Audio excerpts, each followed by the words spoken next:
Mas o que acontece no final desse período de 1000 anos, versículo 7, e quando os 1000 anos expirarem ou chegarem ao fim, Satanás será solto da sua prisão.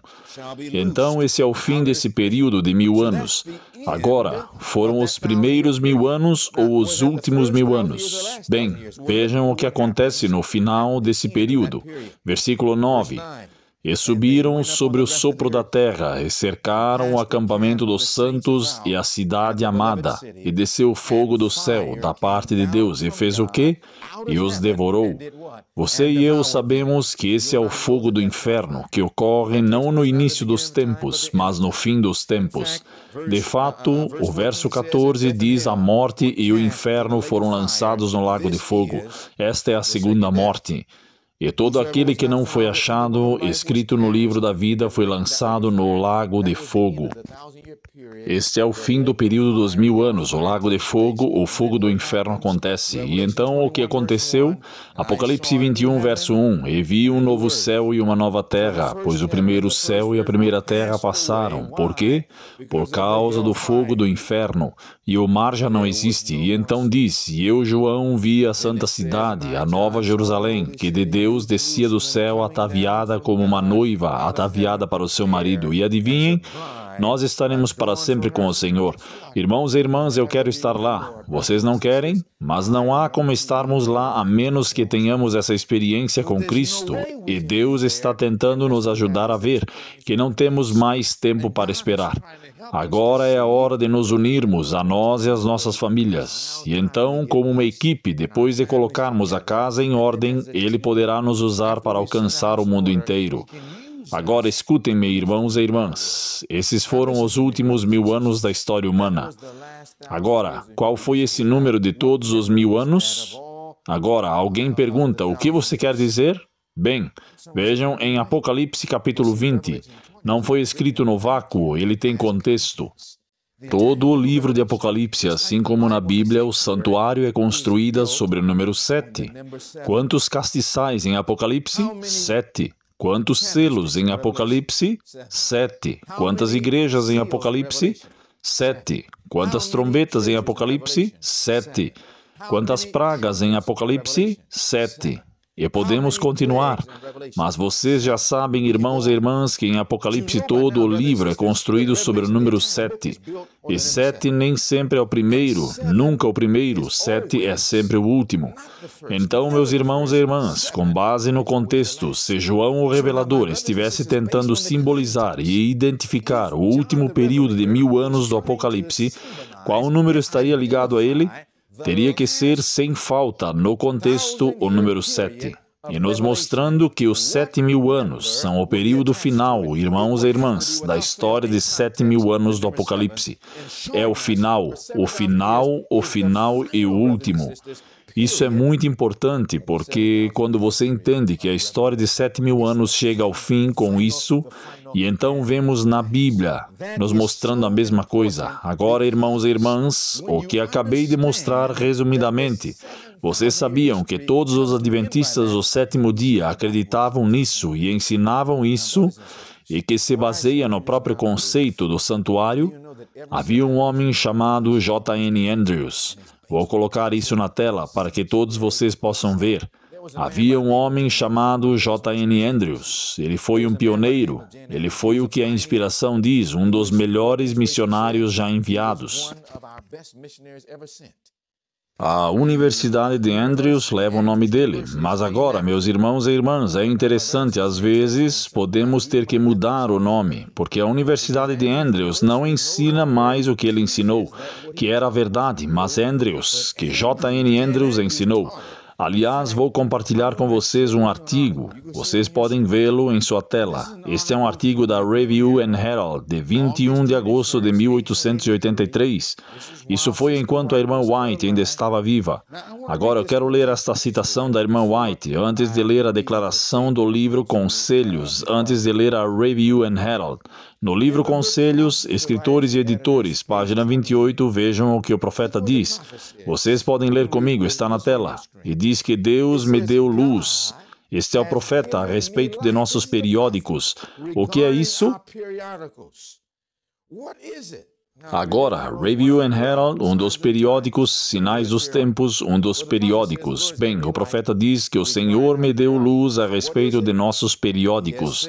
O que é isso? Ele disse que os mortos falarão. Alguém pergunta, o que você quer dizer com os mortos falarão? Não sabeis qual é o estado dos mortos? Não é isso que o profeta está dizendo. O profeta continua, como? Em outras palavras, como os mortos falarão? E o profeta responde, por inspiração divina, suas obras o seguirão. Então, estou citando Apocalipse 14. Devemos repetir, escutem bem, devemos repetir. O que repetir? Diz novamente, devemos repetir as palavras dos pioneiros em nossa obra, que sabiam o custo de buscar a verdade como um tesouro escondido e que trabalham para lançar o fundamento de nossa obra.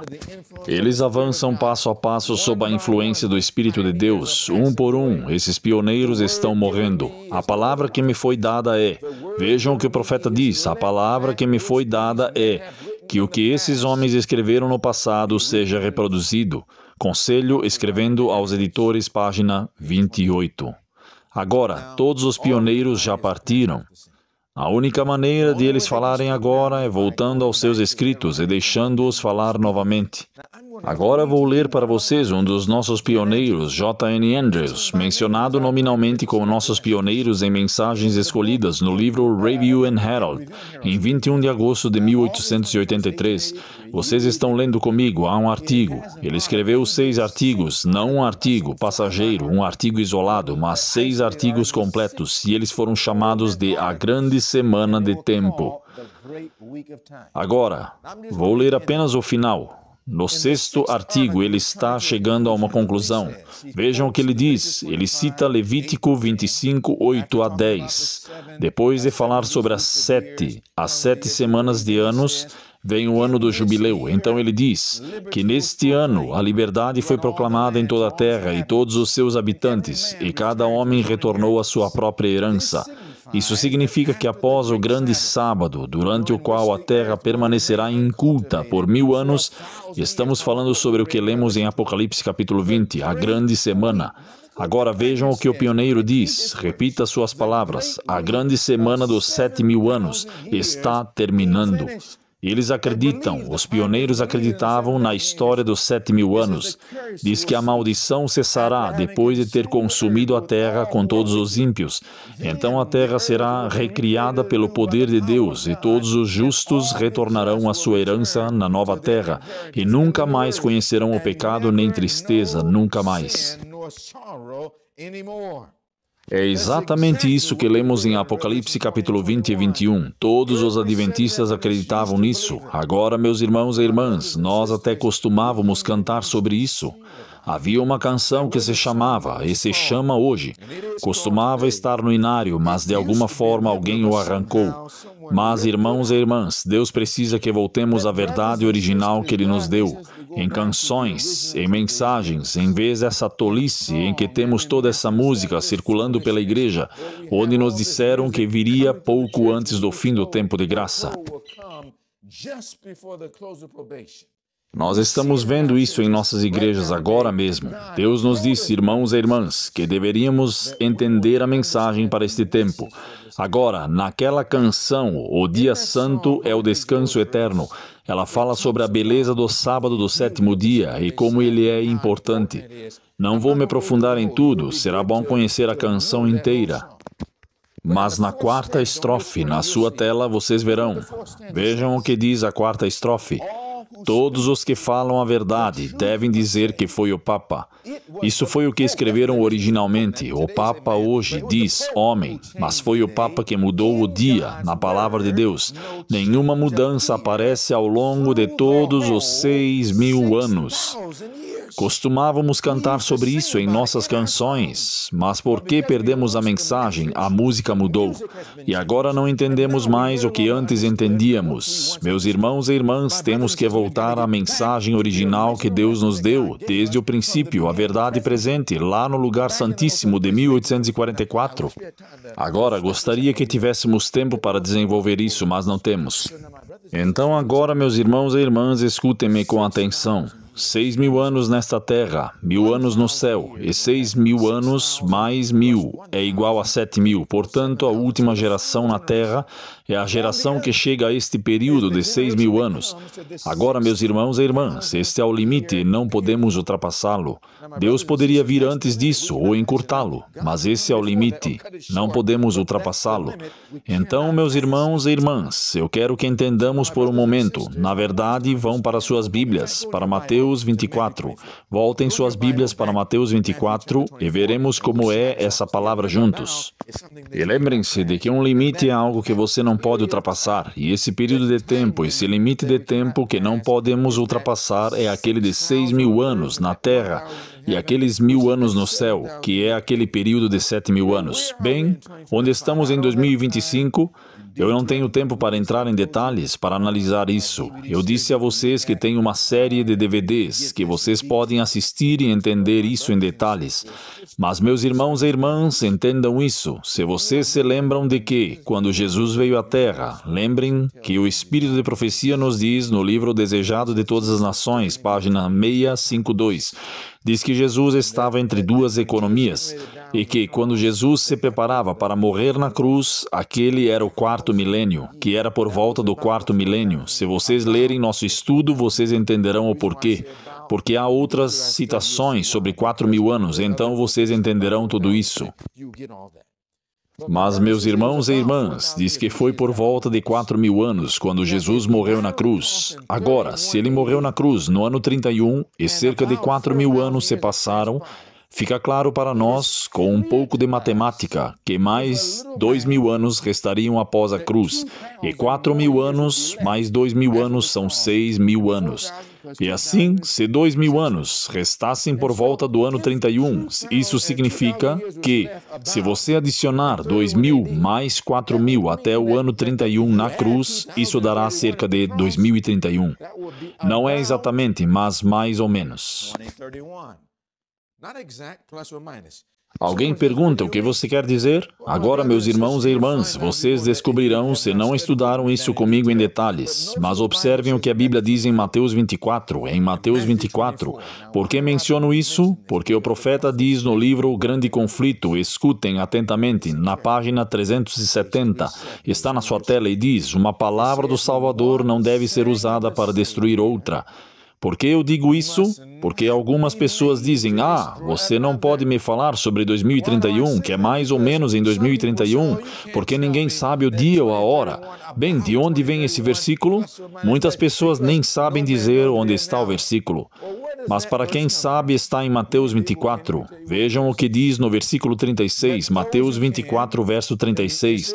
Mas daquele dia e hora ninguém sabe, nem os anjos do céu sabem, mas somente o Pai sabe. Eu realmente quero falar sobre esse versículo, mas não temos tempo neste primeiro vislumbre. Então vamos passar adiante. Então, vemos que diz no versículo 36, mas daquele dia e hora ninguém sabe. É por isso que precisamos de uma escola, irmãos e irmãs, um prédio, onde possamos entender isso em detalhes. Mas diz que ninguém sabe o dia e a hora. Agora, no versículo 36, isso é muito claro. Mas você e eu sabemos que isso não quer dizer que nunca saberemos, porque sabemos, pelo livro O Grande Conflito, página 642, e por muitos lugares na Bíblia, que se tivéssemos tempo, poderíamos detalhar que Jesus nos dará o dia e a hora da sua vinda antes que ele venha. Depois que terminar o tempo de graça, ele nos fará isso antes. O tempo de graça se encerra, mas depois que o tempo de graça terminar, no fim das pragas, ele nos mostra a hora de sua vinda.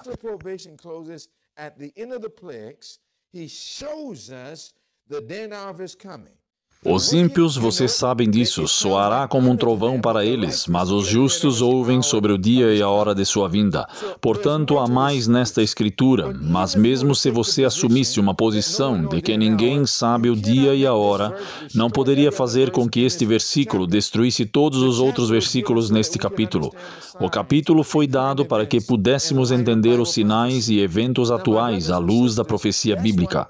Agora, meus irmãos e irmãs, é por isso que o profeta diz no livro O Grande Conflito, página 370, uma palavra do Salvador não deve destruir outra. Vejam a citação. Embora ninguém saiba o dia ou a hora de sua vinda, o profeta menciona o versículo, mas então diz que somos instruídos e não precisamos perguntar, mas sim saber, não adivinhar, mas saber quando está próximo. Somos ainda ensinados que desconsiderar seu fim iminente é recuar ou negligenciar saber quanto a sua vinda está próxima será tão fatal para nós quanto foi para aqueles que viveram nos dias de Noé ou não saber quando o dilúvio viria. Isso foi fatal. Então, para nós, será fatal não saber quando ele virá. Não apenas aqui, mas também não saber quando ele está próximo. E, portanto, não podemos tomar o versículo 36 e fazê-lo destruir os versículos 32, 33 e 34. Uma palavra do Salvador não deve ser usada para destruir outra. Como podemos harmonizá-lo? Embora possamos não saber o dia e a hora, o versículo 32 diz: Aprendei, pois, a parábola da figueira. Quando os seus ramos já se tornam tenros e brotam, vocês saberão, não adivinharão, mas saberão que está próximo o verão. Verso 33, assim também vós, quando virdes todas estas coisas, não adivinhar, mas o quê? Saber do quê? Que está próximo. É o que o profeta diz. Somos instruídos e obrigados a saber quando estiver próximo. Portanto, não saber o dia e a hora não deve nos impedir de saber quando está próximo. Então o verso continua e diz, quão próximo? Às portas. Quão perto está isso? Vocês sabem onde fica.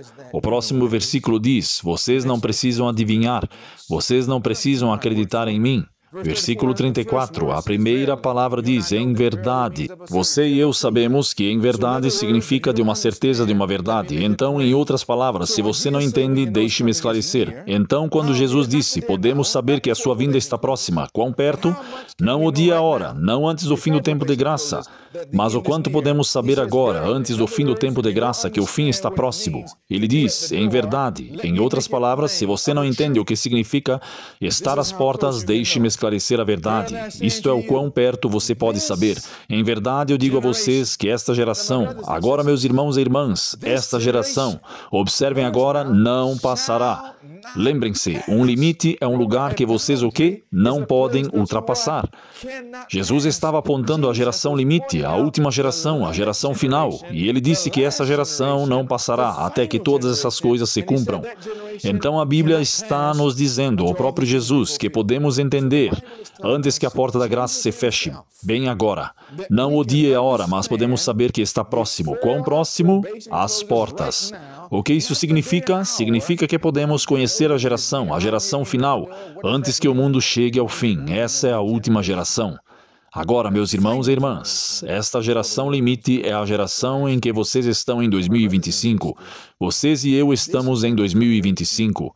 Essa geração atinge seu limite em 2031, mais ou menos, por volta de 2031.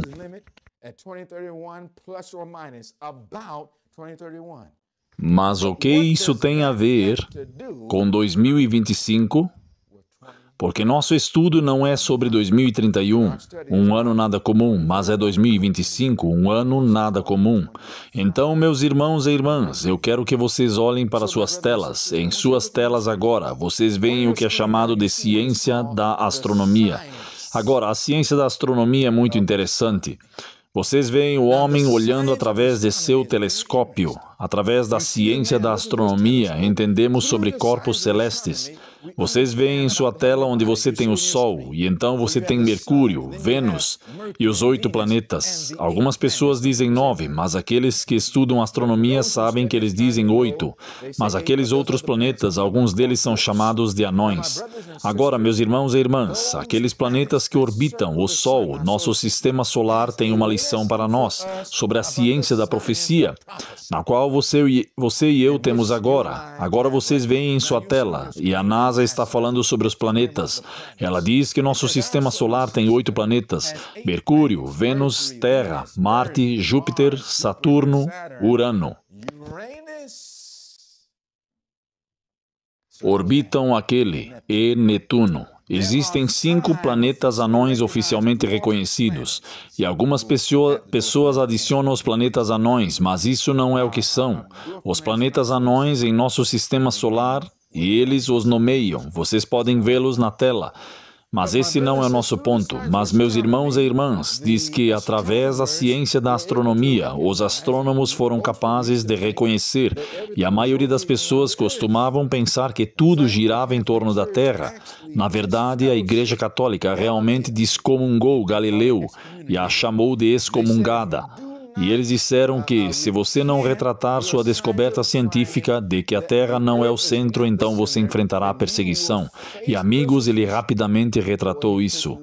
Agora, meus irmãos e irmãs, mas no final ele estava quase, como se desejasse, disse, sim, a Terra não é o centro. Ele disse, a Terra é o centro do sistema solar. Mas então ele disse, mas a ciência realmente diz isso.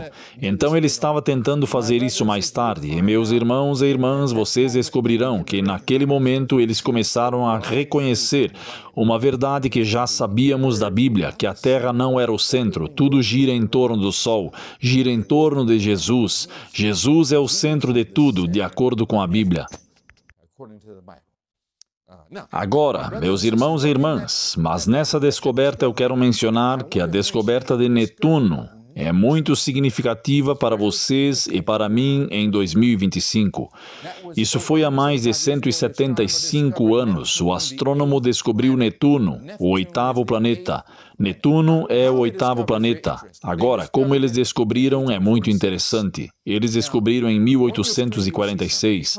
Agora, na sua tela, vocês verão algo. Ele fala sobre isso e diz que os astrônomos podem encontrar planetas, ou pelo menos prever sua existência, com base em sua influência gravitacional, mesmo sem observação direta. Agora eu quero que vocês entendam o que eles estão dizendo. Eles estão dizendo, com base na ciência da astronomia e da matemática, eles podem inserir diferentes pontos que são fatos e evidências precisas, e com base nisso podem prever e identificar outros planetas, com base na compreensão disso. Eles chamam isso de influência gravitacional. Agora, meus irmãos e irmãs, vocês sabem que foi assim que Netuno foi descoberto? Netuno não foi descoberto como outros planetas, onde eles apenas olhavam e encontravam os planetas e os viam. Vocês descobrirão isso olhando para a tela. Em 23 e 24 de setembro de 1846, os astrônomos descobriram Netuno, o oitavo planeta orbitando o céu, o Sol. A descoberta foi feita com base em cálculos matemáticos de sua posição prevista devido à perturbação observada na órbita do planeta Urano. A descoberta foi feita usando um telescópio. Netuno é muito tênue para ser visível a olho nu, devido à sua grande distância do Sol. Os astrônomos logo descobriram que uma lua orbitava Netuno e assim por diante. Mas, meus irmãos e irmãs, vocês verão os três homens na tela. Vocês veem dois homens em cima e um embaixo. Os dois homens de cima eram dois astrônomos diferentes. Vocês verão que esses dois astrônomos conseguiram identificar que Netuno era outro planeta que estava lá. Eles ainda não tinham um nome para ele, mas disseram que outro planeta deveria estar lá, com base em nossos cálculos matemáticos e na ciência astronômica. O primeiro homem que vocês veem à esquerda, este homem que era francês, disse a um cientista alemão astrônomo, em sua observação, vou lhes dizer exatamente quando procurar por Netuno, e vou lhes dizer exatamente onde ele deveria estar no céu.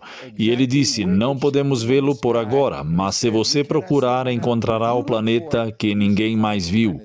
E este homem lá embaixo foi o primeiro homem. Ele pegou seu telescópio como resultado do que aquele homem, seu amigo, disse, e baseado na ciência da astronomia, ele colocou o seu olho no céu, no momento certo. E ele olhou para aquele telescópio que foi feita na observação e bem no ponto ele viu um planeta. E aquele planeta que ele viu foi para o choque do mundo astronômico. Como eles poderiam ter feito isso? Mas provaram que a ciência astronômica era precisa. Agora, meus irmãos e irmãs, eles encontraram Netuno e quando viram isso, este homem lá embaixo, porque seu amigo lhe mostrou isso, eles pensaram em suas mentes que isto era inacreditável. Agora, meus irmãos e irmãs, não estou falando apenas sobre Netuno. Estou falando para você e eu sobre a ciência da profecia. Vejam o que o homem viu. Foram os primeiros vislumbres de Netuno. Vocês não estão acompanhando isso? Ele viu os primeiros vislumbres de Netuno, mesmo antes de você poder vê-lo com olhos visíveis. Mas com base nos cálculos, ele estava certo. E quando chegou a hora, Netuno foi visto exatamente como previsto. Estava apenas a 1 grau diferente do ponto em que o homem disse que era, mais ou menos. E então, meus irmãos e irmãs, quero que vocês entendam que isso é o que nos foi dito. O nome deste homem que sabia disso era um homem chamado Urban Verrier. Esse foi o cientista que contou ao seu amigo sobre isso e para procurá-lo na Alemanha. Agora, meus irmãos, vejam o que o profeta diz no volume 5, página 708.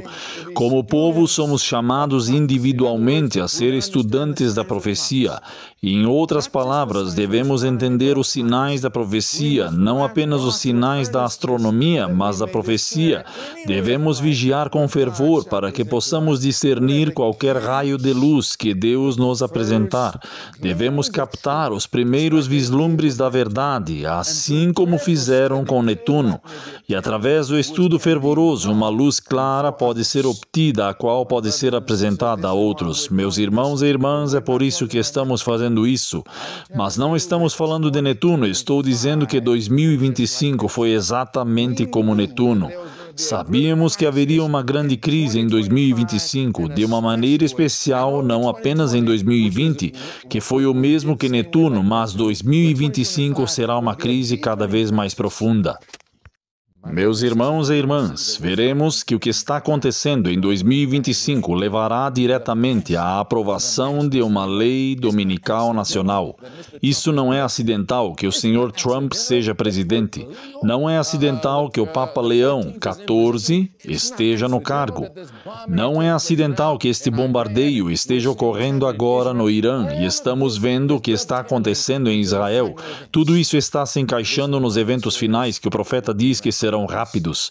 Meus irmãos e irmãs, é melhor nos prepararmos como nunca antes. Vamos estudar como nunca antes. Mas como? Alguém diz como você conseguiu então olhar e ver 2025? Vemos por volta de 2031, mais ou menos. Mas como você chegou a 2025, mais ou menos? Agora, vamos olhar duas coisas. Vamos olhar para os escritos ou as palavras dos homens sábios. E vamos olhar para os escritos e as palavras dos profetas, e vamos ver com base nas Escrituras. Vamos ver com base nas Escrituras, irmãos e irmãs, que quando eles dizem a mesma coisa, é hora de Jesus vir.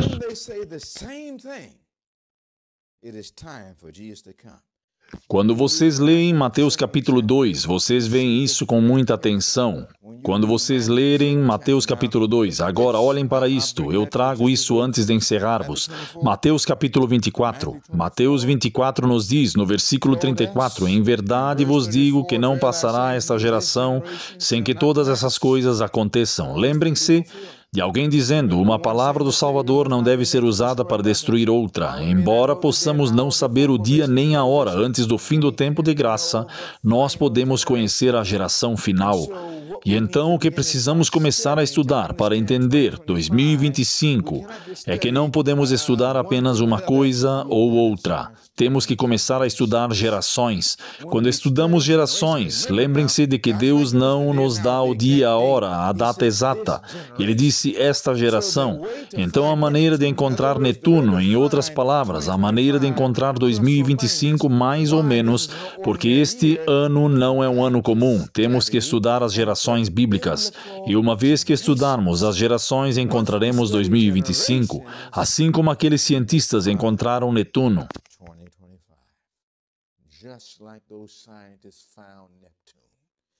Agora, meus irmãos e irmãs, observem o que o profeta diz no volume 5 dos Testemunhos. O profeta diz algo muito interessante, nos contando exatamente sobre isso.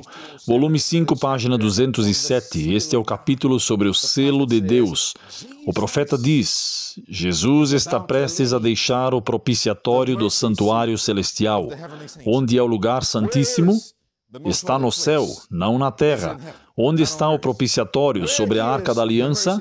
Onde está a Arca da Aliança? Não no pátio exterior, não no lugar santo, mas no lugar santíssimo. Então o profeta está nos dizendo que Jesus está prestes a deixar o lugar santíssimo. Vejam o que diz, ela continua: a vestir as vestes da vingança e derramar sua ira e julgamentos sobre aqueles que não responderam à luz que Deus lhes deu, porque os pecadores contra uma obra má não são facilmente executados rapidamente. Portanto, o coração do Filho do Homem os está impelindo a praticar o mal.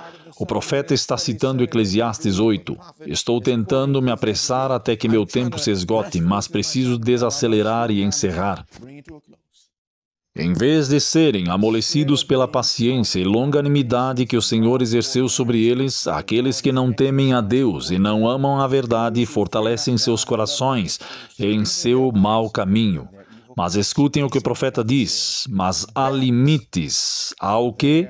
Limites, até mesmo a paciência de Deus.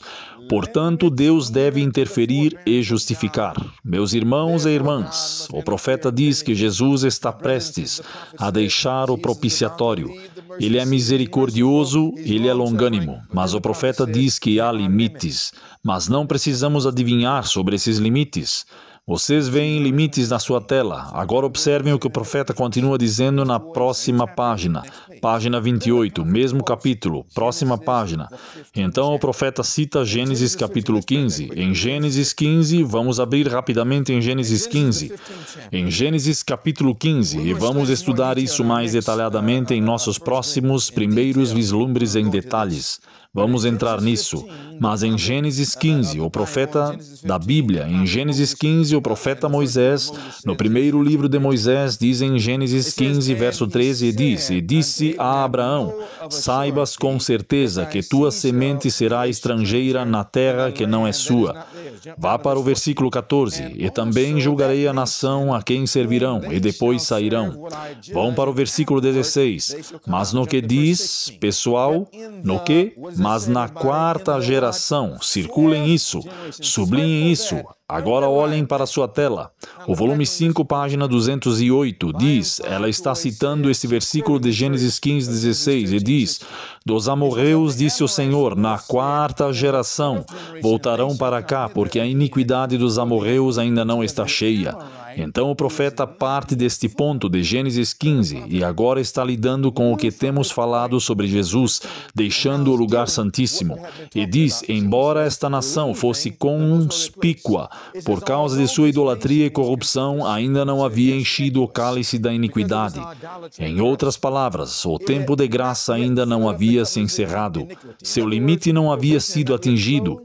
Bem, quando será atingido? Vamos até a última parte desse parágrafo. E diz, o Criador compassivo estava disposto a suportar a iniquidade deles até a quarta geração. Observem agora que o profeta está traçando um paralelo entre o que aconteceu em Gênesis 15 e o que acontecerá quando Jesus deixar o lugar santíssimo do santuário celestial. Agora, meus irmãos e irmãs, o texto diz que aquele Salvador compassivo estava esperando até o limite, e esse limite era a quarta geração. Agora, meus irmãos e irmãs, vocês verão que isso faz todo sentido quando estudarmos isso. Estou apenas tocando no assunto, estou apenas deixando cair essas peças do quebra-cabeça, mas da próxima vez vamos analisar isso em detalhes, pensem nisso. E agora, no lugar santíssimo, há apenas uma coisa. O que há lá? A Arca da Aliança. Nessa Arca da Aliança há apenas uma coisa: a lei dos 10 mandamentos. Vocês leem isso em Êxodo 25 e em outros lugares de Gênesis e Apocalipse. Agora, meus irmãos e irmãs, em Êxodo 25, voltem cerca de 20 a 22, fala sobre como sob a arca, acima você tem os querubins, e embaixo disso, no propiciatório, e embaixo disso a lei de Deus. Fala sobre tudo isso. Agora, no meio da lei de Deus, logo antes do quarto mandamento, fala sobre como não devemos nos curvar diante de imagens esculpidas, e diz que ele visitará a iniquidade. Então continua dizendo, até a terceira e a quarta geração. Então agora, meus irmãos e irmãs, a quarta geração é o limite na lei de Deus. E então, quando Jesus entrou no lugar santíssimo, vamos descobrir que o momento de começar a contagem das gerações é quando Jesus entra naquela arca onde está a lei de Deus, no lugar santíssimo. Em que ano ele entrou no lugar santíssimo? Porque isso vai nos ajudar a entender quando ele está se preparando para sair do lugar santíssimo.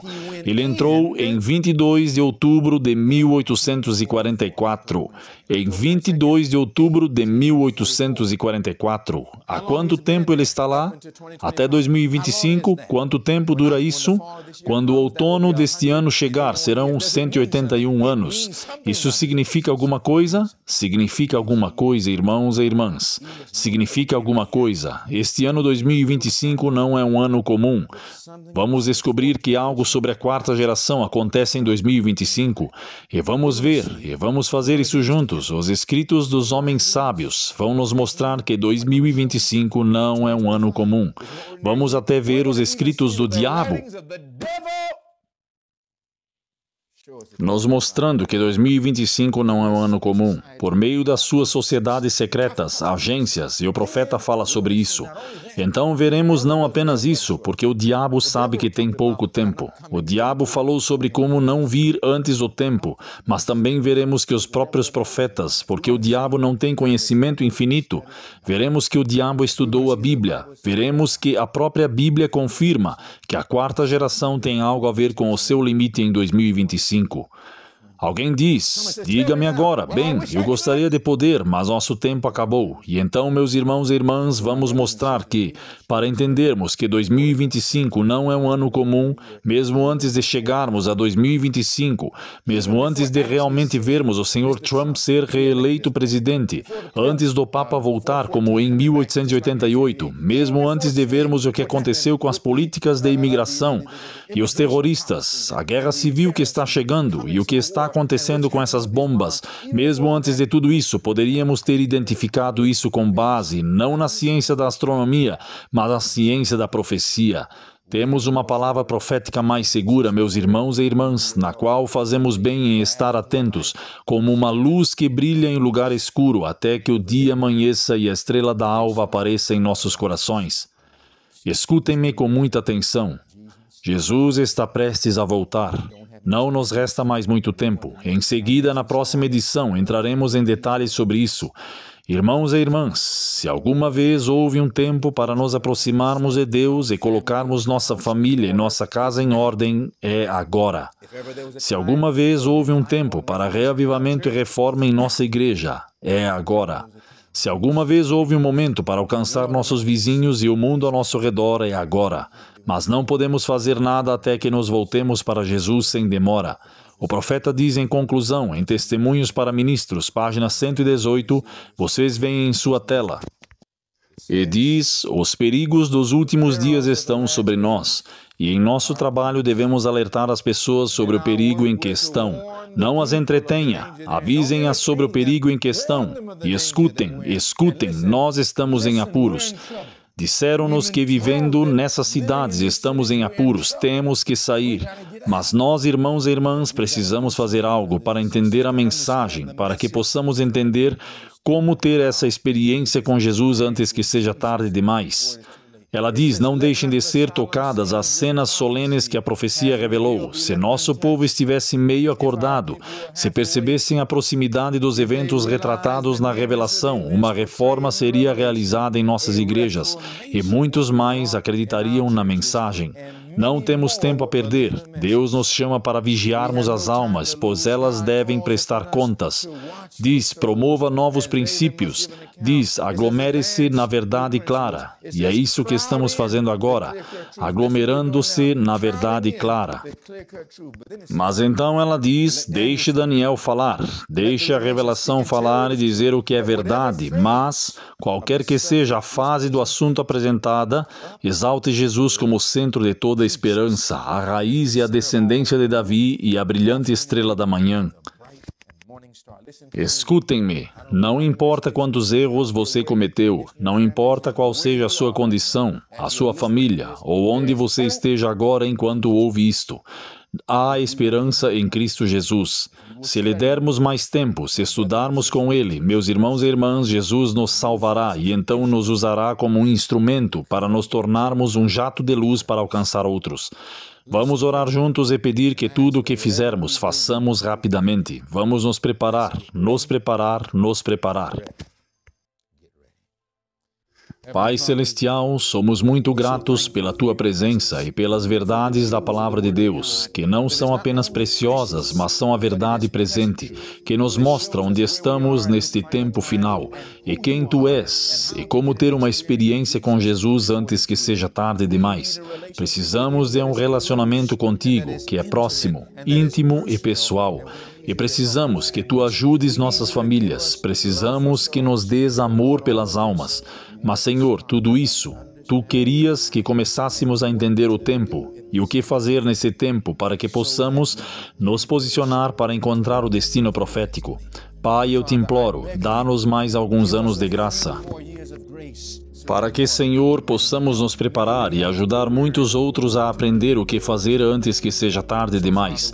E então, Pai, colocamos isso em Tuas mãos e estamos avançando pela fé, pois não temos tempo a perder, mas nossa maior necessidade é conhecer-Te. Abençoa-nos para este fim, oramos e Te agradecemos. Abençoa a todos, sob o som da minha voz que estais ouvindo.